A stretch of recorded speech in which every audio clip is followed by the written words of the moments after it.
Kami sampai berkesimpulan orang yang pada pengen kaya tuh alasannya cuma satu, belum pernah kaya. Mulai percaya tentang kenabian Muhammad, mulai berpikir, oh berarti dia nggak layak jadi nabi. Ya. Nah itu yang dilakukan oleh Satan. Silahkan sana ngaji, tapi giliran tokonya sepi, datang ke dukun, dan lain-lain.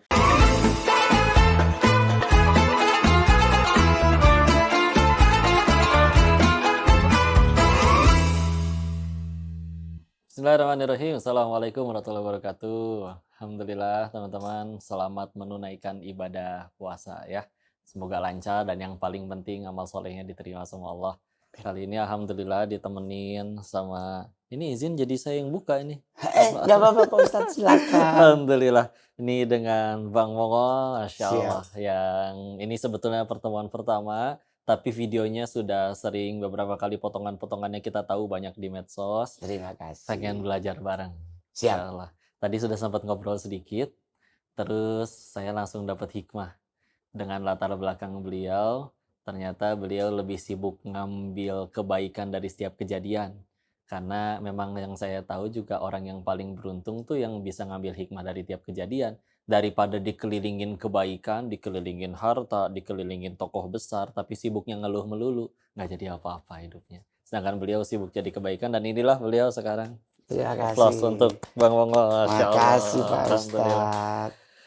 Ngobrol-ngobrol ya, izin Iya, belajar. betul. Sama nanti kita juga bakal lihat video yang kita reaction. Sama yang paling penting sharing.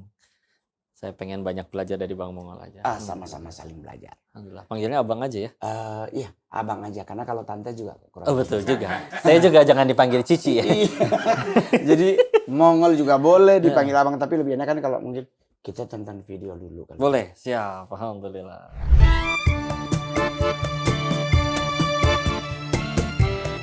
Kalau gue sih jujur kurang setuju ya, karena kan di Indonesia itu berbagai macam agama ya. Jadi kalau mempercayai agama lain tuh bukan berarti kita musyrik. Dan karena di Indonesia itu kental dengan budaya yang banyak, masih banyak ritual-ritual adat yang dilakukan. Itu setuju, masih banyak banget, apalagi di kampung-kampung ya. Contohnya kayak pembangunan rumah pasti ada sesajen dulu. Orang pintar misalnya begitu. Setuju banget, terutama di wilayah-wilayah yang mungkin bukan perkotaan gitu ya. Ya, setuju sih. Apa? Sih kayak banyak yang nggak percaya Tuhan, kayak ya contoh kecilnya tarot lah kayak gitu.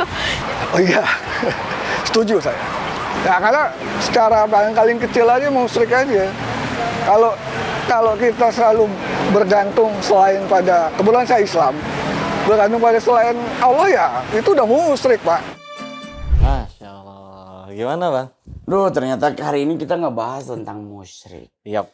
Itu menurut Pak Ustadz aja dulu nih. Nggak apa-apa, bisi nggak sopan. Bang Mongol dulu aja. Kan bukan agama Anda. Iya. Saya masih stand up. Aduh, saya mas santri. Jadi kalau musyrik itu kan saya secara pribadi saya sih selalu yakin di Indonesia itu masih ada. Ya. Karena bahkan di seputaran hidup area Mongol juga masih banyak orang yang melakukan hal-hal yang berhubungan dengan kemusyrikan itu. Karena ada beberapa teman yang kalau seandainya kita kayak mau bikin apa-apa masih pakai nasi kuning, terus nanti ada yang khusus dimakan, ada yang ditaruh di pojok gitu-gitu. Itu kan mungkin itu bagian dari kemusyrikan, karena harusnya kan nasi kuning ditaruh aja di tengah semua makan, kenapa satu dipojokin gitu. Jadi itu juga sangat kental di Indonesia, apalagi saya juga orang Manado kan juga begitu. Ada ya di sana Iya, juga ya? bahkan kalau mau bangun rumah aja dicari hari baiknya. Orang semua hari nikah baik. juga ya? Iya. Pasangan hidup juga kadang harus dicocokin bintangnya. Gua Libra nggak cocok sama Sagittarius gitu. Ada yang lu Sio Naga Ngol, nggak boleh dengan Sio ini, nanti lu rumah tangga berantem gitu-gitu. Kan ada pasti itu Pak Ustadz di tengah masyarakat. Kalau di orang-orang Chinese ada Sio juga. Nah bagaimana buat Kode Denis nih tentang musyrik? Sebenarnya musyrik itu menurut agama Islam tuh naon? Jadi kieunya di bahasan ini bahasan yang justru di mana kami memang harus paling tegas, karena memang justru pangkal paling dasar dari keislaman, bahkan yang kami yakini agama dari semua rasul yang pernah diturunkan dari Nabi Adam alaihissalam sampai Rasulullah, terakhir Rasulullah Muhammad SAW ya memang ketauhidan.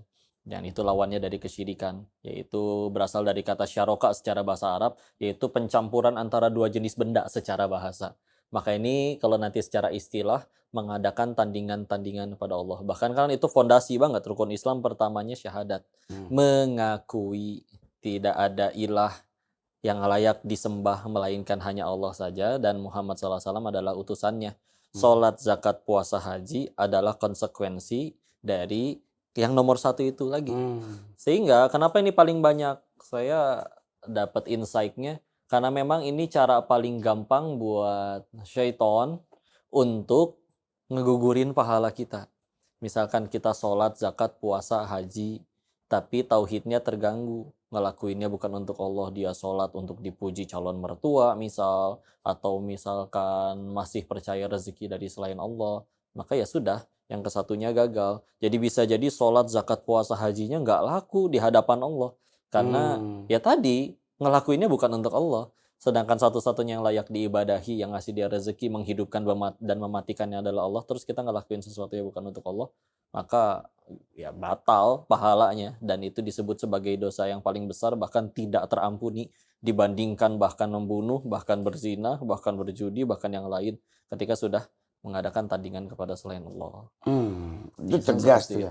Tapi kalau untuk ciri-ciri mereka yang musyrik itu seperti apa Pak Ustaz? Kalau ciri-cirinya ya akhirnya percaya dengan apapun yang selain Allah. Jadi hidupnya nanti jadi banyak takutan Bang. Kayak tadi. Kalau pengen apa-apa nunggu tanggalnya. Ini Kak, Virgo ini nggak cocok. Alibinya selalu karena karakternya Leo dengan Libra. Satu pelin-pelan, satu keras. Nanti kalau ketemu pasti ribut. Itu jadi salah satunya tuh. Iya kan, padahal kan sebetulnya sesuatu baru jadi baik atau buruk kan tergantung sudut pandang ya. Kayak ada yang pernah kemarin nanya kayak gini, percaya nggak kok 2023 itu tahun yang sial loh? Saya tanya kan, sialnya gara-gara apa? Saya diturunin dari jabatan saya. Padahal di tahun itu dia naik jabatan 4 kali, dituruninnya baru 1 kali. Tapi ngerasa sial. Perasaan ada orang yang seumur hidup nggak pernah pegang jabatan apa-apa nggak ngerasa sial. Sederhana, karena di hatinya yang paling bikin dia senang ya ilah. Ya ilahnya tadi adalah tadi jabatan. Makanya kadang ngelihat orang sedih dan bahagia tuh tinggal ngelihat ilah di hatinya. La ilaha illallah suka diterjemahinnya tiada Tuhan selain Allah ya. Padahal kan Tuhan dalam bahasa Arab itu Rabb. Sedangkan ilah itu sesembahan. Nanti maknanya meluas jadi apapun yang mendominasi hati. Kayak misalkan sholat sih dia, tapi ketinggalan sholat gak pernah nangis. Giliran kehilangan duit, nangis. Ya berarti ilahnya di harta. Dia sholat sih tapi ketinggalan sholat nggak pernah nangis. Giliran gagal nyalek gila misalkan. Oh itu. Sekarang katanya Pak Ustadz nggak boleh ngomong gila Pak Ustadz. Oh gitu. Iya saya dulu pernah ngomong gila disomasi Pak Ustadz. Ada. Jadi sekarang ganti PA Pak Ustadz. PA. Iya ya. Tapi kenapa ya Pak Ustadz Allah tuh sangat membenci kemusyrikan? Dengan segala haknya yang telah memberikan, menjadikan ini semua, kita banyak hal yang gak kita minta tapi banyak sekali yang kita butuhkan tetap Allah kasih, seperti ya nafas, oksigen dengan segala macamnya. Terus akhirnya yang bisa menentukan selamat atau tidaknya kita juga Allah. Terus kita ngelakuin ada tandingan yang padahal tandingannya itu adalah ciptaannya juga. Ya kadang kalau pengen dianalogikan yang paling sederhananya gini deh. Mungkin kita punya teman yang selalu banget kita tolong. Tapi giliran happy-happy dia mainnya sama grup yang ono. Giliran ada masalah baru nyari kita. Kan jiwa julid kita bergejolak. Kemana wae gitu. Saya juga banyak begitu Pak Ustadz. Ada yang gituin. Aduh. Iya. Tanggal 1 sampai tanggal 10 nggak ada mereka. Oh gitu. Baru gajian. Wah, udah pada jalan sendiri ke Bandung. Nongki cantik di Ancol. Giliran tanggal 21 udah mulai telepon. Nol, posisi. Utang belum beres tapi story-nya hedon gitu. Ada loh Pak Ustadz, saya lebih parah lagi sampai ngutang 52M. Aduh, alhamdulillah ya. Ditagi galakan dia. Kita berasa yang mau sakit stroke. Jadi akhirnya, tapi Pak Ustadz kalau dari si agama Mongol ya. Iya. Ini kan dari agama Muslim nih Pak Ustadz. Dari saya sebagai orang Kristen, saya juga diajarkan di Alkitab bahwa Tuhan tuh membenci kita menyembah yang lain. Itu di Taurat ada tuh, di Keluaran 20 ayat 1 sampai kesekian. Jangan menyembah bagimu yang apa di dalam laut di atas. Ada larangannya juga. Tetapi kan tetap aja ada yang batu Pak Ustadz. Betul ya, kan ada aja. Ada aja. Kayak contoh lebih kayak menghambakan tidak lagi ke Tuhan tapi lebih ke uang. Ya. Banyak di alur sekitar hidup Mongol tuh kadang orang yang punya duit tuh kadang udah kayak berasa dia tuh kayak itu yang Mongol selalu bilang. Di agama Kristen tuh kan ada di doa Bapa kami duduk di sebelah kanan Allah Bapa. Oke. Nah, saya selalu bilang mereka adalah orang-orang yang duduk di sebelah kanannya Allah Bapa gitu. Saking terlalu reward dengan apapun, mau jalan aja harus kayak apa ya? Kalau orang Jawa bilang primbon. Oke. Yang harus ngeceknya segini, Iya. ini begini, hari Rabu tuh Legi nih. Rabu pahing lu Ya, nggak boleh pahing. kemana-mana, jangan keluar duit, jangan keluar pokoknya apa-apa karena itu apa namanya? Kalau orang Cina bilang ciong buat hidup Iya, lu ciong. gitu. Nah, jadi termasuk Mongol juga. Jadi dulu saya juga udah dianggap nggak akan sukses. Ada yang Karena bilang lahir gitu. di tanggal tersebut. Karena Oke. katanya tanggal itu tanggal yang berat buat Mongol. Bahkan Oma Mongol itu merubah tanggal lahir Mongol itu jadi 20 September. Padahal aslinya enggak. 27 September. Oke. Karena menurut orang pinternya, kalau pakai 27, hidup saya akan jadi kalau anak Jakarta bilang, hidup belangsak. Oke. Nah jadi Oma pun nih orang terdekat dalam hidup. Mamanya Mama pun dia mempercayai dengan 27 September, gua akan jadi tidak akan pernah sukses hidupku. Dia memilih tanggal 20 seminggu sebelum tanggal hari lahirku. Jadi aku dilahirin seminggu sebelumnya udah ditanggalin. Oke. Aku tanggal 20 udah lahir padahal lahirnya 27. Nah itu kan juga ada Pak Ustadz di agama Mongol. Jadi tapi Tuhan di Alkitab itu juga ada terang-terangan. Tuhan melarang banget. Melarang. Jangan menyembah bahkan Iya. ditulisnya Allah lain di hadapanku. Iya, Itu. betul. Tapi kan sekarang Pak Ustadz kalau mau lihat di tengah-tengah hidup Mongol juga sebagai seorang entertainment juga banyak Pak Ustadz. Kejimat ya. Susuk paling banyak. Susuk ya. Susuk Iya. kacang hijau.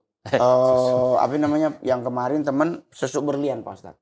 Iya yang di. Dia taruh di sini katanya ama di hidung, ama di mata sebelah ini.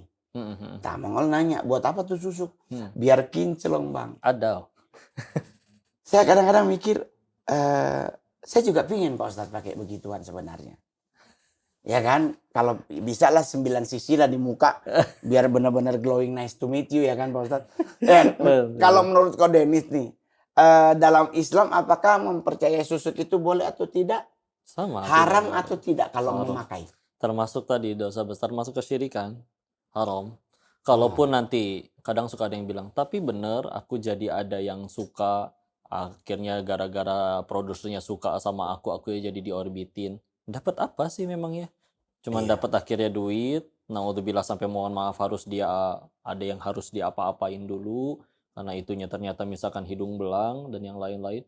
Dapatnya itu doang, sedangkan kan kita percayanya hidupnya nggak cuman episode ini aja, nggak cuman di dunia aja. Betul Pak Ustadz, betul. Meski kita meyakininya ya nanti kita tuh masih awal banget, masih panjang, ada alam setelah kematian, di dalam Islam nanti masih ada alam barzakh, ada padang mahsyar dan yang lain-lain. Ya, betul. Jadi masih panjang banget terus kita abisin cuman demi yang di sini. Sedangkan di sini semuanya terbatas. Pertanggung Contoh. jawaban kan Iya. nanti ya Pak Ustadz. Ya. Sedangkan ya kayak ya kita akhirnya misalkan, tapi kan aku jadi dapat banyak uang.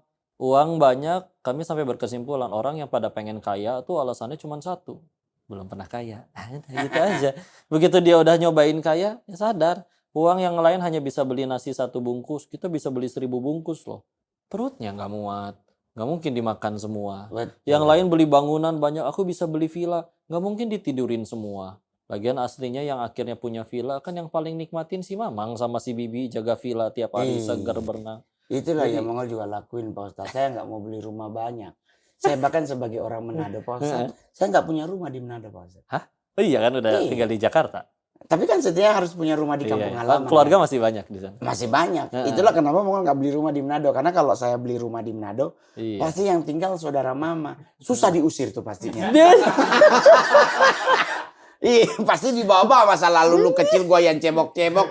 Jadi mendingan untuk mencegah itu, tapi yang paling luar biasa dalam hidup Mongol tuh Pak Ustadz, saya mungkin share gitu ya Pak Iya, Ustadz. iya. Saya lahir dengan kondisi yang dalam tanda kutip mengenaskan.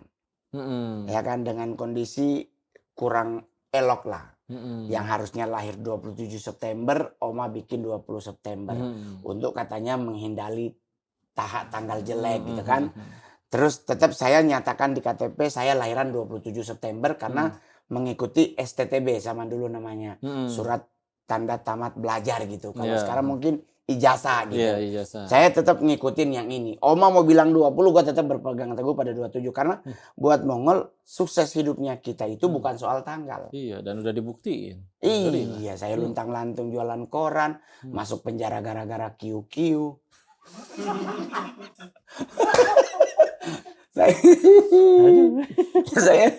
saya di lokasi syuting Pak Ustadz, bos Mongol main QQ.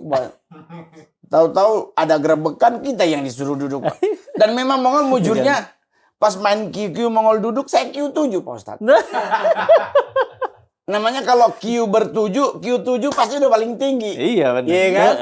Kita baru mau nyedok duitnya, udah bunyi di belakang. Jangan bergerak. Saya bilang, iya Pak, belum ngambil Pak, masih gitu. Nikmatin juga belum ya. Itu Pak Ustadz. Nah, dengan kondisi ini kan saya masih ingat banget pas di tangkepan Polsek. Kan kita masuk ada orang yang lain yang udah duluan di dalam apa namanya selnya. Terus sama Pak Ustadz, musyriknya tuh jalan. Bang Mongol, biar lu nggak digebukin Ngol, lu minum air ini kiriman dari mengatasnamakan ada orang di situ pintar. juga ada ya. Ternyata tuh musyrik ini udah ada di seputaran hidup. Mengakar. Bukan cuman masalah dalam hal sepele loh Pak Ustadz. Bahkan di dalam penjara kan selalu identik bahwa nanti di dalam lu digulung. Padahal kan itu dulu Pak Ustadz. Sekarang udah enggak. Nah, Ya. Maka sama penanya juga Bang ya. Kan pernah dapat lihat yang di potongan-potongan video tentang Bang Mongol pernah ada pengalaman yang satanik itu. Maka pengalaman terkait kemusyrikan tadi yang di dalam satanik itu seperti apa aja? Walaupun dari sudut pandang Islam masuk satanik aja ya udah musyrik sih sebetulnya. Iya, tapi yang saya pegang teguh tadi kalimat Pak Ustadz bahwa yang tidak bisa diampuni adalah kalau seandainya kita tidak mengimani Sama Allah satu ya kan? Ya kan? Yang nomor satu tadi ya kan? Iya. Berarti saya masih boleh keluar kalau begitu. Masya Allah. Karena di satanik itu Pak Ustadz, kita tidak ngebahas tentang Allah. Antinya justru ya. Karena itu kalau di dalam agama kayak Mongol selalu bilang, satanik itu tidak pernah ngurusin Tuhan. Karena nggak bisa didata Pak Ustadz. Yang diurusin nabinya. Nabi Muhammad, Yesus. Kenapa? Karena mereka manusia. Allah ini nggak bisa didetek. Dia lagi di mana? Nabi Muhammad kedetek karena dia hidup di Mekah. Dia pernah ke Medina, dia pernah ngapain. Nah, jadi otomatis dalam dunia satanik itu yang kita lakukan adalah rekam jejak mereka. Inilah yang kita manipulasi. Yang akhirnya kita yang tadinya mulai percaya tentang kenabian Muhammad, mulai berpikir, oh berarti dia nggak layak jadi nabi.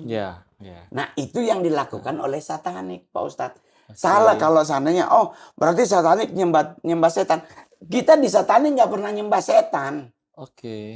Kita mau naruh siapa di depan kita? Mau naruh syaiton, kita mau naruh dajjal, kita mau naruh siapa Belzebub, Belpegor.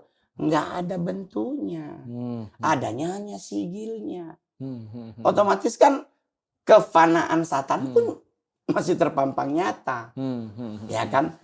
Oleh sebab itu kenapa kita nggak ngubek? Karena yang kita ubek adalah manusianya. Karena Nabi Muhammad itu Pak Ustadz menjadi manusia. Usia 40 lah konon kabarnya kan. Menurut saya baca baru mendapatkan wahyu. Sebelumnya kan berarti ada masa hidupnya kan. Dari usia 1 tahun sampai ke 39. Nah masa inilah yang kita umek. Jadi kita keluarin. Wah enggak mungkin Nabi Muhammad nabi. Orang dia begini. Nah, itu yang dilakukan oleh satanik Pak Ustadz. Jadi kalau orang bilang, wah berarti satanik nyembah setan. Nggak ada patungnya, mau taruh apa di situ? Paling taruh pala kambing. Nah kalau pala kambing kan setelah gua tobat ternyata sop kambing paling enak. Ya kan? Jadi buat teman-teman muslim nggak usah takut sama setan. Dan pernah tapi Bang Mongol, Pernah, yang maksudnya yang ngelihat praktik-praktik yang bahkan di luar satanik juga. Jadi ya dia nyembah tapi yang disembahnya entah misalkan batu, lekan sambal, botol kecap apa Eh, misalkan. berarti bangau tuh Pak. Iya. Itu kan ilmu bibilung di Kader Heroes. Tapi kalau dalam dunia satanik itu yang saya tahu adalah itu Pak Ustaz. Karena saya juga di satanik sebagai salah satu leadership komite. Jadi saya tim Oh, ada komite. tangga ininya juga ya, Iya, maksudnya kayak ada hierarki jenjang ya. karirnya. Ya Jenjang sama karir. lah. Ya kan KH, ya kan HI, Kiai Haji. Berarti kan yang baru satu kali naik haji ya masih HI. Iya kan? Nah, jadi dalam dunia, cuman yang perlu kita tekankan dalam dunia satanik ada hal yang baik, ada hal yang kurang baik. Dalam nama hidup, satanik tidak mengajarkan kita tuh selalu bergantung pada setan, nggak ada. Dalam hal hidup, manusia harus melangkah dengan kakinya, bukan melangkah dengan imajinasinya. Jadi kalau kita dalam satanik tuh kalau hidup ya melangkah hari ini. Cuma nanti kalau seandainya saya pingin ngejatuhin Pak Ustadz nih, gua pingin Pak Ustadz jauh dari akidah yang udah ditetapkan menjadi seorang Ustadz. Ya kita cari, siapa Ustadz ini nih? Siapa nih Ustadz Denis nih? Ya. Kita cari tahu. Kelemahan dia nih apa nih? Kayaknya dia terlalu sayang istrinya nih. Istrinya kita embat. Maksudnya istrinya bukan kita embat, maksudnya istrinya yang kita belokin. Nah kadang kan kalau istri udah kalau enggak suami istri, wah benar-benar kuat dalam jalan Allah. Tapi yang didapat apa ya, ngerusak-rusak kayak gitu. Iya, ya, bikin riweuh nah doang itu kan gitu. itu adalah bagian Iya dari sih. pekerjaannya. Cuman setelah saya taubat Pak Ustadz, saya kebetulan memang ketemu dengan seorang pendeta. Waktu itu kalau saya mungkin ketemu Pak Ustadz, saya juga jadi Islam. Cuman ketemunya dengan Pak Pendeta. Jadi saya masuknya Kristen, saya ke Jakarta dibawa orang mau sekolah pendeta, saya nggak jadi pendeta karena sponsornya kabur, saya runtang-lantung di jalanan jualan koran. Disitulah saya bersahabat dengan banyak Kiai Haji. Saya bersahabat dengan teman-teman ustadz-ustadz dari NU yang di daerah Jakarta Timur.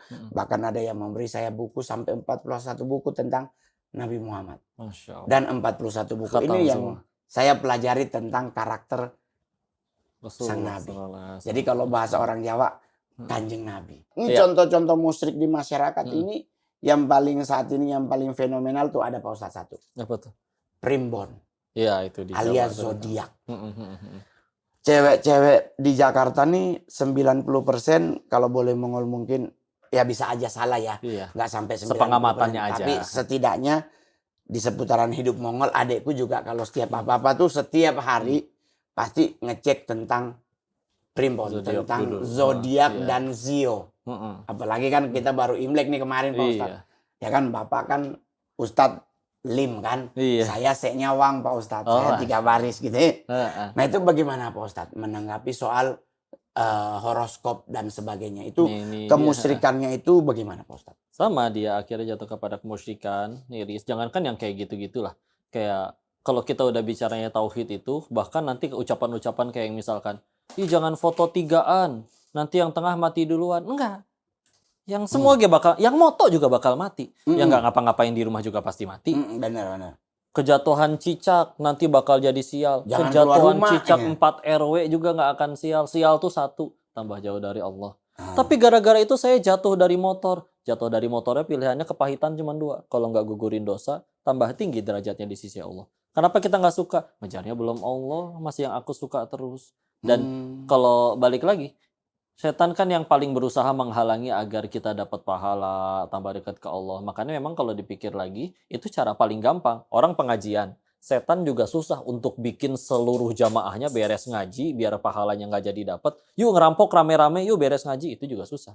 Tapi cara paling gampangnya, silakan sana ngaji. Tapi giliran tokonya sepi, datang ke dukun, dan lain-lain. Maka itu juga jelas-jelas jadi nggak boleh pesugihan, zodiak. Karena ya tadi melanggar, dan itu praktek yang paling umum banget sih.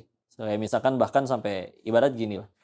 Pernah ada suatu kejadian, seorang ustadz ngajar di sebuah keluarga pengajian, lengkap tuh keluarga besar. Ada satu pemuda yang sering ikut, tiba-tiba dia nggak pernah ikut lagi. Nanya dong ke mamahnya, itu anak keluar kota ya, kuliah di sana, makanya sekarang nggak pernah ikut lagi. Dijawab, enggak, ada di kamar. Loh, kok nggak ikut? Lagi kesurupan arwah si kakek katanya. Kayak gitu. Bang Mongal percaya nggak kira-kira kayak gitu? Orang meninggal masih bisa masuk lagi ke dalam badan orang yang masih hidup. Saya sih percayanya pendombleng. Dombleng ya. Iya kan? Iya, kalau akhirnya- bahasa pelajaran sejarah, tentara Belanda masuk ke Indonesia mendombleng di belakang nikah. Oke. Kan berarti kan orang udah bukan lagi kakeknya. Jadi kalau di dalam Islam akhirnya dijelasin orang meninggal itu dia sudah pindah alam, namanya alam barzah atau alam kubur. Nggak ada lagi di sini, nggak bisa dia bolak-balik beda alam yang di film-film ya itu semua punten ya bohong. Terus ditanya lagi dong, tapi kok dia tahu segala hal tentang si kakek? Nah kalau dalam Islam, jadi manusia terlahir itu nggak cuma didampingin malaikat pencatat amal, tapi juga dari golongan bangsa jin disebutnya korin. Ya, Korin dalam bahasa Arab sebetulnya artinya adalah sahabat. Dalam bahasa Arab, sahabat itu ada 14 istilah. Sama kayak di Indo juga kan ada besti, teman, hopeng, ya macam-macam ya. Nah kalau di situ korin itu adalah sahabat istilahnya yang tingkatannya paling deket. Sedekat-dekatnya manusia sama manusia misalkan. Dia kan ya nggak mungkin suaminya ke toilet, istrinya ngedukung gitu. Semangat ngedetnya sayangan, nggak mungkin juga gitu ya. Tapi kalau misalkan korin itu benar-benar nempel dari lahir sampai meninggal. Jadi tahu segala hal tentang si orang tersebut. Nah dia bangsa jin itu juga sama kayak manusia, ada yang taat pada Allah, ada yang tidak. Ketika misalkan dia tidak taat kepada Allah, ya udah akhirnya dia ngeganggu ketauhidan orang-orang yang ada di bawahnya keturunannya. Sekarang akhirnya apa? Keluarga itu yang tadinya kalau ada masalah ambil wudhu, sujud, minta tolong ke Allah, sekarang kalau ada masalah nunggu si anak itu kesurupan baru nanya ke si kakek itu. Rusak tauhidnya. Mau dia sholat kayak ngapain segala macam tapi percayanya ke selain Allah. Emang itu tujuannya. Daripada bikin, ayo kita ngerampok yuk. Gak semua orang bisa digoda untuk ngerampok, buat berzina, buat merkosa orang. Tapi kalau digoda imannya, ketauhidannya, silakan badan kamu sholat. Tapi kalau udah itunya yang rusak. Jadi memang itu akhirnya dibuat dalam bentuk pesugihan, Orang pintar. dibikin kaya betulan. Padahal ya sudah, tapi kan kita tahu duit mah. Ada orang udah dapet duit, giliran mau dibelanjain kata Allah nggak ada umurnya mati duluan. Duitnya berhamburan aja udah ketabrak. Iya betul. Karena memang apalagi kita nih anak di Jakarta Pak Ustadz, pesugihan kekayaan yang paling banyak dicari. Ya udah, dirasa itu Dan sumber selalu kebahagiaan. yang katanya yang urusan pesugihan yang namanya tadi kekayaan tuh pasti keblorong katanya. Karena selalu belorong itu memberi kekayaan. Mongol kan nanya nih Pak Ustadz, Iya. kita temen nih. Ini kalau lu Oh dia pernah itu? Iya, berarti? ke Blorong lu bawa apa aja sesajennya gitu. Oh kita bawa begini, bawa begini. Terus ciri-ciri kalau Nyi Blorong itu memberi kekayaan itu ngapain? Oh dia ngasih sisiknya katanya Pak Ustadz. Sisik, oke. Sisik, kan dia ular. Iya. Kan? Jadi dia ngasih sisik 3. Jadi kalau dia ngasih sisik itu 3 berarti maksudnya apa yang diharapkan tuh pasti akan dikabulkan. Oke. Mongol langsung bilang sama teman Mongol begini. Nah lu nggak mikir. Penduduk Jakarta kurang lebih ada 2 juta. 2 juta 10% pesugihan. Berarti botak blorongnya. Iya bener nggak ya kan? Di Betul. setiap orang dikasih 3, blorongnya meninggal nggak usah dibacain ayat kursi Pak Ustadz. Betul. Iya kan? Kena besi tetanus nih blorong. Jadi inget itu loh, inget kisah Yana nggak? Ini sempat viral di Jawa Barat. Apa itu? Jadi ceritanya ada bapak-bapak namanya Yana. Nge-WA lagi naik motor ke Cadas Pangeran ke arah Sumedang, WA istrinya. Kayaknya aku diikutin orang mah. Kalau aku nggak balas lagi, mungkin aku terjadi sesuatu. Nggak lama kemudian istrinya bener nge-WA teh centang biru. Centang birunya nggak ada. Centang biru. Maksudnya teh jadi nggak kayak handphonenya mati gitu. Jadi cuma centang 1 doang. Cuman terkirim tapi di sana belum Iya. dibuka gitu. Sampai panik, akhirnya bener-bener dicari ke Cadas Pangeran. Motornya ada pinggir jalan bang. Orangnya nggak ada. Itu langsung dukun-dukun pada so tahu sampai pada live di pinggir jalan layang itu. Oh dia sedang diculik Orai Koneng. Nanti dukun yang lain bilang, bukan Orai Koneng, apa misalkan kodok hejo, misalkan naon segala macam. Gak lama, beberapa hari kemudian, si Yananya muncul di Cirebon, di kantor polisi. Polisi, kamu bukan yang diculik Orai Koneng? Orai Koneng naon pak? Terus gimana? Saya lagi banyak utang, kelilit, kabur, uang saya habis, minta ongkos buat pulang lagi. Itu dukun se-Jawa Barat di prank. Kan jadi bukti bahwa mereka so tahu kan berarti yang di itunya. Nah itu kan sekarang ke babi ngepet nih Pak. Iya itu juga sama Nah, aja. Bahkan banyak banget berita Mbak setiap itu yang kadang-kadang mau selalu pikir babi ngepet ini Gimana nih? Bener nggak sih Pak Ustadz sebenarnya? Gini, kalaupun akhirnya ada yang jadi bentuk dan akhirnya itu dia si babinya ngepet keluar, manusianya berubah jadi bentuk babi, ntar dia diem di depan rumahnya kalau kata film ya, terus uangnya keambil, ya sudah itu mah kalau urusannya kayak gitu itu semua bekerja sama dengan bantuan jin yang membangkang kepada Allah. Jadi kalau bicara apa yang bisa dilakukan jin, ya jin bisa memindahkan benda. Makanya misalkan akhirnya di dalam tubuh orang yang di ini jadi ada jarum. Awan bisa digerakin biar supaya bisa manggil hujan. Dengan tujuan semuanya satu. Orang itu jadi nggak percaya ke Allah lagi. Akhirnya jadi percaya ke dia. Buktinya beneran hujan. Buktinya orang yang kamu nggak suka bener-bener ada jarum di badannya. Jadi buktinya kamu beneran jadi kaya. Dia tubuhnya bisa bener-bener berubah jadi babi. Dibantu dengan bangsa jin. Bangsa jin punya kemampuan dalam Islam disebutkan memang bisa melakukan hal-hal seperti itu. Bangsa jin yang tidak bermunajat kepada Allah. Iya, yang tidak Berarti beriman kepada Allah. Iya, sama kayak manusia kan? Ada yang kata Allahnya kan wa ma khalaqtul jinna wal insa illa liya'budun. Tidaklah kuciptakan jin dan manusia kecuali untuk beribadah kepadanya. Ya, ada yang memilih untuk tidak beribadah juga. Nah, dengan kondisi masyarakat Indonesia sekarang masih banyak yang percaya tentang hal-hal yang berhubungan dengan musyrik, apa yang harus dilakukan oleh kita yang Masya Allah. ini kita yang Iya. tetap beriman? Karena kadang mohon maaf nih Pak Ustadz. Kadang yang beriman ini suka ada aja yang nyelempet tek. Hati-hati loh kayaknya kalau ini kata ini lu nanti begini. Kan suka ada yang mempengaruhi. Nah supaya tidak terpengaruh tuh Pak Ustadz, apa yang harus dilakukan? Ya itu dia tadi ngejaga ketauhidannya kalau menurut saya mah. Bagi kita yang sudah memegang ketauhidannya, sampein ke orang-orang. Dengan pola berpikir kritis seperti kayak Bang Mongol tadi, berarti nanti nyeblorongnya sisiknya habis kayak gitu juga kan. Itu sesuatu yang bisa dipikirin sama logika. Sehingga akhirnya yuklah kita lihat orang-orang yang akhirnya melakukan segala hal praktek kesyirikan tersebut, lihat endingnya. Silakan dicari. Nggak nemu sih yang happy ending sama sekali. Sedangkan orang yang benar-benar tadi berbuat baik nuainya kebaikan, di Islam juga seperti itu. Berbuat baik yang untung juga yang berbuat baiknya, Allahnya mah nggak dapat komisi sama sekali. Berbuat buruk, satu dunia berbuat buruk, Allah juga nggak rugi. Yang berburuk orang yang berbuat ruginya. Udah terus aja. Kita akan pasti nggak ada yang sia-sia kalau udah ngeliatnya pakai kacamata iman. Karena kita masih belum melihat pakai kacamata iman, ya duit segalanya, apa adalah segalanya, harta popularitas segalanya. Udah, itu mah mereka cuman ketipu aja. Tinggal bismillah sama-sama ngelihat dengan akal sehat dan juga kembali kepada fitrahnya gitu, kita aja yang kepada tauhid. Ini kan buat umum Pak Ustadz. Tapi kalau buat anak generasi Gen Z, ya kan? Kita soalnya kadang-kadang kalau kita ngomong, dia lebih pintar Pak Ustadz, karena dia udah googling dulu. Kita masih belajar. Sebetulnya Bang, lebih enak kayak istilahnya punten, orang-orang kayak kita gitu yang ngomong. Pak Ustadz kan saya udah 40, udah mau 50 Pak Ustadz. Jadi saya udah nggak masuk generasi Z, saya generasi B. Saya generasi lupus. Nggak punya apa ya? Nggak punya apa nih rambut buat rambut? Apa? Bando. Bukan yang bikin rambut bagus apa tuh? Rambut metal. Sampo metal. Nggak punya pomade. Ya kan? Dulu cuma pakai ludah. Digulung-gulung ditarik. Nah, ini buat generasi Z tuh bagi generasi muda nih paling banyak yang percaya dengan hal ini. Enggak, dalam artian kayak gini maksudnya. Ketika dia pengen ngelakuin itu untuk keuntungan duitnya, sukses dengan istilahnya aku pengen viral dan duit segala macem, yang ngomong udah sukses secara duit dan udah viral juga istilahnya. Sehingga akhirnya kan kita tinggal ngomong, gua nggak pakai zodiak gitu-gituan, nih jadi. Sehingga akhirnya makanya Rasul juga ketika akhirnya berdakwah misalnya di Madinah, untuk diutus berdakwah kepada Sa'ad bin Robi, yang memang salah satu orang terkaya di Madinah, yang dikirim orang terkaya di Mekah juga, Abdurrahman bin Auf. Nyambung. Jadi ketika akhirnya kita bicara pengen dakwahin orang kaya, gue juga udah kaya. Jadi lu kaya dengan cara apa? Misalnya gitu. Kita bilang, mereka kan ngelihat zodiak kan sama kan, pengen sukses, pengen kaya, pengen apa segala macam. Yuk bismillah, ngobrol apa. Nih punten, walaupun kita udah misalkan generasi A, generasi B jauh dari Z.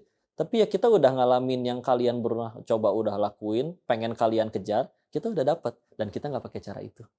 Enak kan? Berarti buat teman-teman yang nonton Ruang Tengah ini, yang mungkin dia punya sesuatu yang dia alami dalam hidup yang mendatangkan kebaikan dalam dirinya, berarti dia boleh share ke orang-orang yang mungkin mulai agak jauh dari Allah ya. Tuh boleh share. Makanya memang kita juga didorong untuk sukses. Jadi bukan berarti makin beragama aku jauh dari dunia, aku pengen kelaparan, aku pengen compang-camping, itu juga nggak betul.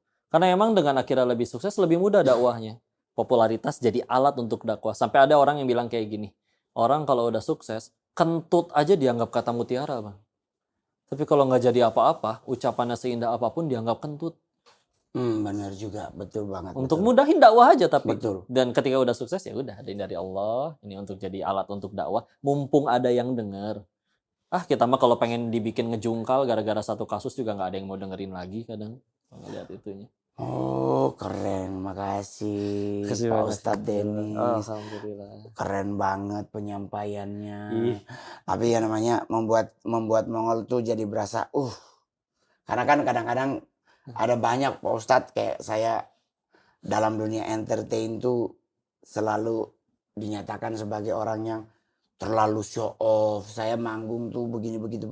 Padahal itu hanya ciri khas. Ciri khas. Saya setiap hari Pak Ustadz di rumah main Mobile Legend. Ya. Pakai apa hero-nya? Saya pakai Melissa, Marksman. Mungkin bisa mabar together. Ya ini juga penampilan. Saya juga sukanya sebetulnya sarungan, cuman udah buat masuk dakwah ke Gen Z, udah dandanannya aja kayak boy band tapi ngaji, ya udah. Ya nggak apa-apa, justru itu adalah salah satu ciri khas kita untuk mengabarkan tentang kabar. Iya, kan? Ciri khas doang. Tanpa harus melunturkan iman kita kepada Tuhan. Karena biar bagaimanapun buat generasi muda juga sama. Kita mau pingin sukses, pendekatan pertama tuh pasti kepada Allah. Pendekatan kedua pasti kepada orang tua. Betul, berkah ya kan? banget. Baru pendekatan yang ketiga tentang kesiapan diri. Nah, Masya Allah. Ya dong, betul. karena kesiapan diri kita udah siap belum?